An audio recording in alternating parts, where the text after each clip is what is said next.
O fundo mais comentado no dia de hoje foi o HCTR11. Só para vocês terem uma ideia, somente hoje ele está caindo aqui mais de 20%, sendo negociado a R$ 36,59. Para um fundo cair 20% é muita coisa, pessoal. Realmente aí aconteceu algo realmente relevante para que esse fundo caísse dessa maneira. E com essa cotação atual, ele está fazendo assim a sua mínima dos últimos 12 meses. E se pegarmos aqui o seu histórico maior de cotação, podemos ver que esse é o menor preço de cotação que já aconteceu o HCTR11. E se pararmos para pensar que ele já chegou a custar lá na faixa dos R$ 172, então é uma desvalorização muito grande. Para quem tem acompanhado aí a história do HCTR11, sabe que alguns meses atrás, aproximadamente 4 ou 5 meses, ele sofreu alguns calotes dos seus principais devedores de CRIs. E foi mais ou menos nessa época aqui, ó, deixa eu pegar aqui o histórico, do mês de fevereiro em diante. Ele estava sendo negociado nessa época aqui na faixa ali dos R$ 98, R$ 100, R$ 102.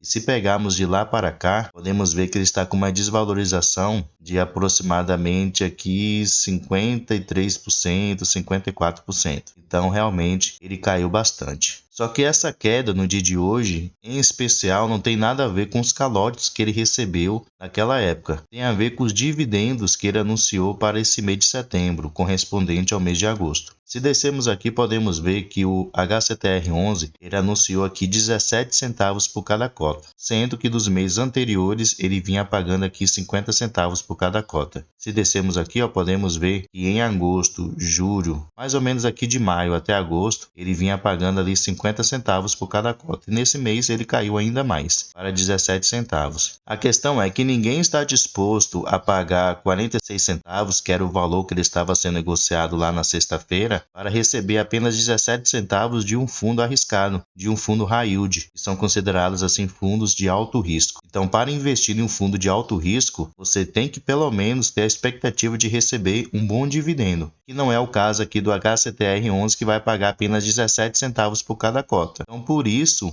a cotação ela caiu bastante. E pode ser que no decorrer da semana essa cotação venha a cair ainda mais. Então vamos acompanhar aí no decorrer da semana para ver como é que esse fundo ele vai se desempenhar pelo menos nesses dias aí com respeito à sua cotação. Mas o que causou, pessoal, essa queda tão grande assim dos rendimentos do HCTR11 de 50 centavos em um mês para apenas 17 centavos no outro mês? Se viemos aqui no relatório gerencial do HCTR11, se viemos aqui no seu demonstrativo de caixa, podemos ver o seguinte: ele gerou uma receita líquida no mês de julho de R$ 6.214.000. É como se ele tivesse aqui gerado 28 centavos por cada cota em dividendos. E ele distribuiu o valor de R$ 11.042.000. No caso, ele distribuiu aqui 50 centavos por cada cota. Então, como é que ele gera uma receita menor do que o valor que ele realmente distribui? Isso aqui não tem como se manter. Podemos ver aqui que tem uma diferença de aproximadamente R$ 5 milhões. Ele gerou 28 centavos por cada cota e distribuiu 50 centavos por cada cota. Onde é que ele tirou esses 22 centavos para poder pagar, no caso, para poder manter esses dividendos de 50 centavos? Então ele tirou ali do seu caixa. Caixa, pessoal, não é para poder pagar dividendos, para poder manter um patamar de dividendos. Para você fazer investimentos, ou se não pagar alguma dívida, que podemos ver que atualmente, se levarmos em consideração o seu patrimônio, que é de 2,4 bilhões de reais, o caixa dele agora é só de 9 milhões. Isso corresponde a 0,37% se compararmos com o seu patrimônio. Praticamente ele não tem caixa. Ele consumiu o seu caixa só para poder manter dividendos. E podemos ver que nos outros meses ele fez da mesma maneira. Que no mês de junho ele havia gerado 48 centavos por cada cota e distribuiu 50 centavos. No mês de maio ele havia gerado aqui 34 centavos por cada cota e distribuiu 50 centavos. Então nesses 3 meses ele ficou pegando dinheiro do seu caixa simplesmente para poder manter os dividendos. Era mais fácil, desde o mês de maio aqui, ele pagar exatamente o que ele havia gerado e não consumir o caixa dele dessa maneira. Então, por isso que provavelmente nesse mês de agosto, ele vai fazer o que ele já teria que ter feito desde o início aqui no mês de maio, né? Enquanto a sua receita começou a ser menor. Então, provavelmente a sua receita nesse mês de agosto foi menor, provavelmente ali correspondeu a 17 centavos por cada cota, e é exatamente o valor que ele vai pagar, 17 centavos. Então, ele deveria ter feito isso desde maio, quando a sua receita começou a diminuir, e não ficar assim consumindo o seu caixa durante todo esse tempo aí de 3 meses aproximadamente. Aconselho vocês depois a lerem aqui o relatório gerencial para que vocês possam saber quais são as providências que atualmente a gestão do HCTR11 tem tomado para com aqueles devedores que estão em situação de calote. Alguns deles estão em situação de carência, né? Foi dado ali no caso um prazo para que eles voltassem a poder pagar a correção monetária e os juros que eles têm que pagar por causa dos CRIs. E outros atualmente estão totalmente em situação de calote, não conseguiram assim fazer nenhum tipo de negociação e atualmente ainda não tem expectativa para que se possa resolver essa situação. Atualmente podemos ver que o HCTR11, 81% de todo o seu patrimônio está investido em CRIs, que são certificados recebíveis imobiliários. Ele tem aqui também 18% do seu patrimônio investidos em outros fundos imobiliários e o restante está disponível em caixa. Então é dessas duas maneiras que atualmente o HCTR11 ele investe, em CRIs e em outros fundos imobiliários. E tirando como referência os seus CRIs, podemos ver que atualmente 90% deles estão indexados ao índice CDI, ao índice IPCA com uma taxa média aqui de 10,7%. Então são taxas consideradas arriscadas. Geralmente aí ativos CRIs considerados ativos seguros é de IPCA mais 7%, no máximo 8%. A partir do momento que passa ali de 10%, já são considerados ativos mais arriscados. Podemos ver também que ele tem aqui exposição ao IGPM mais 11,4%, também já é uma taxa muito mais elevada. E ele tem aqui CDI mais 4,6%. Essas taxas aqui do CDI não são tão arriscadas assim, mas também não são seguras, são consideradas ali medianas.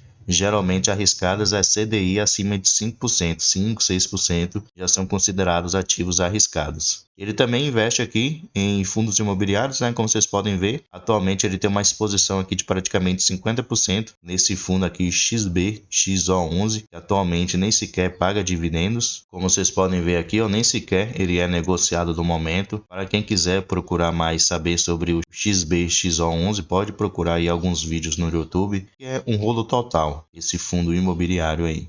Voltando aqui, podemos ver que ele tem exposição nesse outro fundo aqui também, que no momento também não paga dividendos, como vocês podem ver aqui, o SRVT11, ele não paga nenhum tipo de rendimento. E tem esse outro fundo aqui, HCCG, que atualmente paga dividendos para o HCTR11, né? Então, se pegarmos aqui as suas duas maiores posições, praticamente aqui 72% do seu patrimônio está investido nesses dois fundos imobiliários aqui que não paga dividendos nenhum, o HCTR11. E aqui, pessoal, nós podemos ver todos os CRIs que atualmente o HCTR11 tem, e aqui podemos ver qual é a situação de cada um deles, né? Aí, por meio dessas bolinhas aqui de cada cor, vocês podem ver aqui qual é a situação atual de cada um desses CRIs. Tem os que estão em situação de pagamentos em dias, tem esses daqui que foram negociados, tem esses que estão em fase de negociação e tem esses aqui que foi feito o vencimento antecipado. Então, se pegarmos aqui, são poucos os que estão com pagamentos realmente em dias. Então, o impacto do HCTR11 com respeito a esses calotes foi realmente muito grande. Então, pessoal, essa é a situação do HCTR11. Enquanto ele não conseguir resolver essa situação aí dos calotes, no caso, executar as garantias ou terminar de negociar com esses seus devedores, o fundo ele continuará ruim. Pela sua receita aqui, que temos visto que tem diminuído cada vez mais, então ele vai continuar assim pagando baixos rendimentos. Acredito eu que no decorrer do tempo ele vai sim negociar com esses devedores, ele vai sim conseguir resolver com respeito a essas situações de calote, porém isso pode levar muito tempo, né? Pode levar aí 1, 2, 3 anos, ninguém sabe. Especialmente se a justiça entrar no meio, né? Se os devedores começar a acionar a justiça para poder ter um prazo maior de pagamento,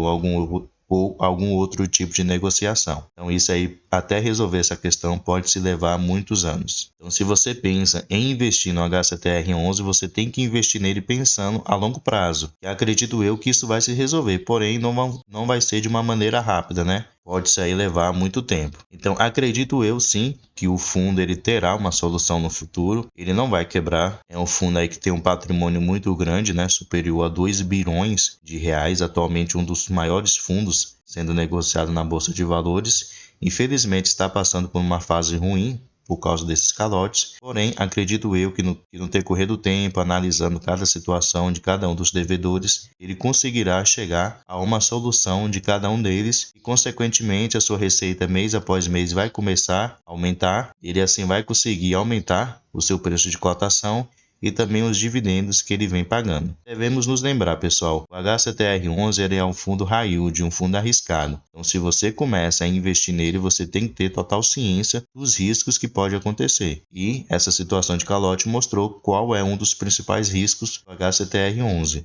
O não pagamento dos juros e, consequentemente, a diminuição dos rendimentos e também a diminuição com respeito ao seu preço de cotação. Então, sempre que você for investir em um fundo, não olhe apenas o seu dividend yield, a sua rentabilidade. Olhe por dentro do fundo. O dividend yield é apenas um dos indicadores para se analisar. Procure saber se o fundo é seguro ou arriscado, antes de você investir em qualquer um deles. Mas depois deixe aí nos comentários qual a sua opinião no HCTR11. Você também acredita que ele vai conseguir se recuperar com o tempo ou não? Eu, na minha opinião, acredito que sim, ele vai conseguir resolver essa situação, porém a longo prazo, não vai ser algo de imediato, vai levar aí um tempo para ele conseguir resolver. Então, se você pensa em investir nele, pense assim a longo prazo, daqui 5, 10 anos, ele pode assim estar entregando melhores rendimentos aos seus cotistas. Mas deixe aí nos comentários a sua opinião. Pessoal, um grande abraço e até o próximo vídeo.